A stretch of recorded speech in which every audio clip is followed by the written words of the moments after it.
Perkenalkan, nama saya Ernawati dari kelas 11 TKJ 1. Saya akan membacakan materi tentang mengevaluasi routing statis. Routing statis itu merupakan jenis dari routing yang dilakukan oleh admin jaringan untuk mengkonfigurasi gosip wawancara jaringan yang dituju, dan semua itu dilakukan secara manual. Routing statis ini mempunyai ciri-ciri. Jalur spesifik ditentukan oleh admin jaringan. Pengisi tabel routing dilakukan secara manual oleh admin jaringan. Routing statis ini biasanya dipakai untuk jaringan berskala kecil. Di balik semua itu, routing statis juga mempunyai beberapa kelebihan dan kelemahan. Di antaranya, kelebihan memakai routing statis meringankan kinerja per secure router. Tidak ada bandwidth yang digunakan untuk pertukaran gosip dari tabel ini routing pada ketika pengiriman paket. Routing statis lebih kondusif dibandingkan router dinamis. Routing statis kabel dari segala perjuangan hacker untuk menshop dengan tujuan membajak trafik.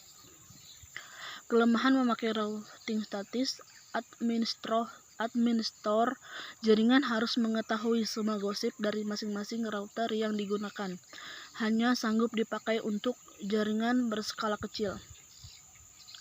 Cara melakukan konfigurasi routing statis. Pada saat ingin mengkonfigurasi routing statis, kita hanya cukup konfigurasi pada bagian pengisian IP address beserta netmask secara manual dibalik dari router maupun PC. Contoh, IP add 192.168.255.252. Setelah router dan PC terhubung ke dalam jaringan, kemudian melakukan routing dengan cara mengetikkan perintah IP router. Contoh, IP route 192.168.3.0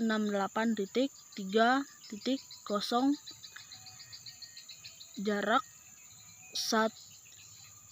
255.255.255.0 192.168.2.2. Begitu juga hal ini sama dilakukan di router kedua, hanya saja mengganti IP yang ada di bagian paling belakang tidak boleh sama.